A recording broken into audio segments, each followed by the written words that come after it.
Hello बच्चों, चलिए प्रश्न को पढ़ते हैं और समझते हैं। हमें कथन दिया गया है 101 3 का एक गुणज नहीं है और हमें इसका निषेधन कथन बताना है, जिसके लिए हमें विकल्प ए बी सी और डी दिए गए हैं।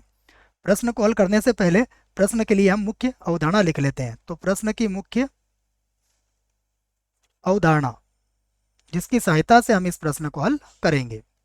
मुख्य अवधारणा में हम निषेधन कथन को समझेंगे, जिसको मैं लिख के भी समझा देता हूं कि कथन कथन पी का निषेधन कथन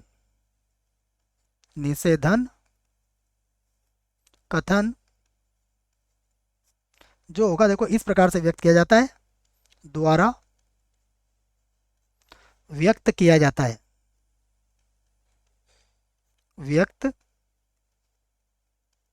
किया जाता है। और इसको हम एक सत्यता सारणी से समझेंगे कि जैसे देखो, ये हमारे पास कथन पी है, या तो ये सत्य होगा या फिर ये कथन असत्य होगा। अब हमें इसका निषेधन कथन बनाना है, तो अगर सत्य होगा पी तो ये असत्य हो जाएगा, और यदि पी असत्य होगा तो ये क्या हो जाएगा, सत्य हो जाएगा। अर्थात यह पी को नकारता है। इस बात को आप याद रखें। अब हम प्रश्न को देखते हैं। प्रश्न में हमसे क्या कहा गया है, 101 3 का एक गुणज नहीं है।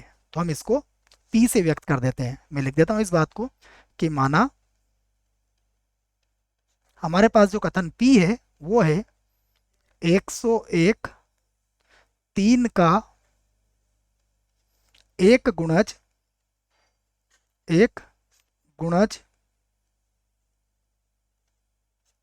नहीं है। ये हमने पी ले लिया है। अब आप देखिए, यदि हम इसका पी का निषेधन कथन बनाएं तो हम इसको इस प्रकार से व्यक्त करेंगे। ये क्या बनेगा, ये बनेगा 101 3 का एक गुणज। देखो इसको कैसे नकारेंगे, हम इसका नहीं हटा देंगे। तो 3 का एक गुणज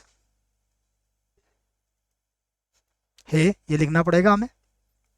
तो ये बन गया हमारे पास इसका पी का निषेधन कथन। अब देखते हैं विकल्प कौन सा सही है। तो विकल्प ए में देखिएगा 101 3 का एक गुणज है, तो ये हमारा सही विकल्प है। उसके बाद देखिए 101 2 का एक गुणज है, इसका कोई मतलब ही नहीं है। विषम संख्या से भी कोई मतलब नहीं है, सम संख्या से भी कोई मतलब नहीं है। तो हमें प्रश्न का उत्तर मिल चुका है। आशा करता हूँ आपको इस प्रश्न का उत्तर समझ में आया होगा। धन्यवाद।